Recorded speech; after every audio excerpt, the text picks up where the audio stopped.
Hey guys, it's me Pinky. Since Reset we are allowed to buy, I think it's the Senelle, I'm not sure, to be honest, which was introduced with the last update. And we can also see her awakening now, so I guess let's just, I don't know, quickly run over the commander. So in the Dance of Dragons we have the classical, let's say, double plays for a new commander, which the unlocking for some stages, and then with the awakening wheel. Therefore we could see it like a few days ago already that today, this reset, we will have a new commander. If you want to buy it here, it will take you approximately 65,000 black diamonds. This is like the, let's call it, normal price for a big commander in the wheel. Of course it's a bit luck dependent, so it could be a bit less or a bit more, but just so you have a price idea, it will be around 65,000 black diamonds normally. So now is a bit the question, which kind of commander is it? It's basically the commander that will complete the triangle out of Daeron, Adena, and now Senelle, which is the calf version of the other two. One is Inf, one is Spear, and this is not calves. So it will also have around 110% cavalry attack awakened, 40% total defense, and 40% counter reduction, which means that enemy spearmen will do less damage against the cavalries, which is great. Alone already. And it's a female, so she will fit into the Layla lineup, which works best with cavalries. Her tavern, don't think anyone will buy her just for the tavern, but just to be like complete. Her tavern is combat rate and finance, and then of course if you get her 2 stars you will get one point more on each of the stats. But in my mind the important part about the commander is always the 4-star awakening skill, at least these days. This is the Battlefield Roses. Each time an ally commander casts 10 active army skills, purify the debuffs of Senelle and her lineup, and increase the skill damage of all female commanders by 65%, stacks up 4 times.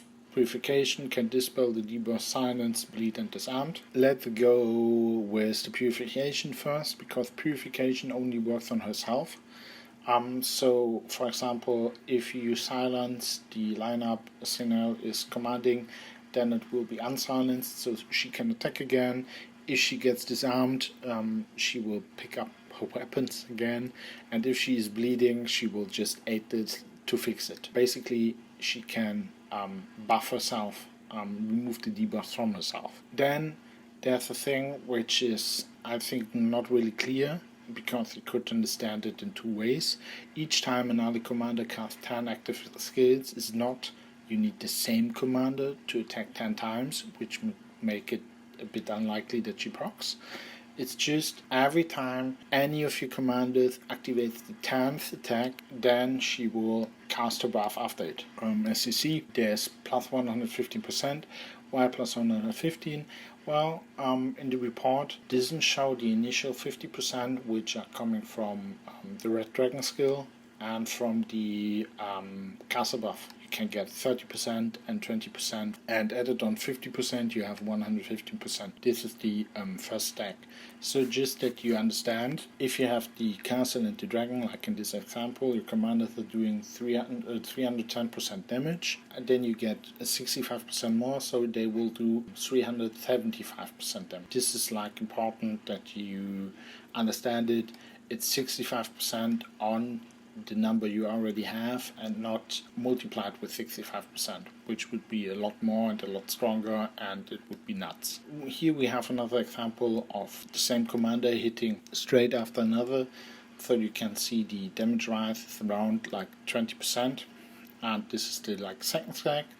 And if you're interested in theory numbers, this would be how the numbers add up till the end, and it's around if you get all 4 stacks, it's around 80% more damage. I think it's a fitting commander. It's a good one, I think, because it makes the female attacks in the end stronger, and so far the problem was always if you get a Layla procs at the start of the fight, it was awesome.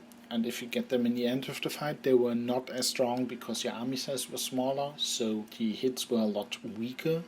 Now, if you get procs in the end, they will be stronger because they will be buffed by the 65% that can stack up 4 times. But sadly, it's still, if you get a lot of 4 procs in like from Salma in the first 10 seconds, ladies will be looking insanely good. And if you get like very little procs, it won't be looking as good. Just so you understand how likely it is that it procs 4 times. If you have a 4-star Layla weapon, I think it's quite likely that you will have the 4th stack always at the end of the fight, and if not, you have like 20 commander attacks normally, so you will get 2 stacks till the end, and with Layla a bit more, and well, if you have the main hand, the stacks will be even better. For the max account, the like final problem would be how to fit in Night King in the lineup now, and I think you just don't. Because you want to have Layla and Salma for the 1 second proc, Layla for more commander attacks. You want to have Daenerys because Daenerys is a bit out of line and attacks more often, so it helps you to stack this faster. You want to have Cersei and you want Senelle, so you have 5, and there's not really a spot for Night King. We will see, maybe people will be without Salma, I think it's the most likely thing, or without Cersei. And anyway, I hope this helped understanding the commander, and well, see you in the next week.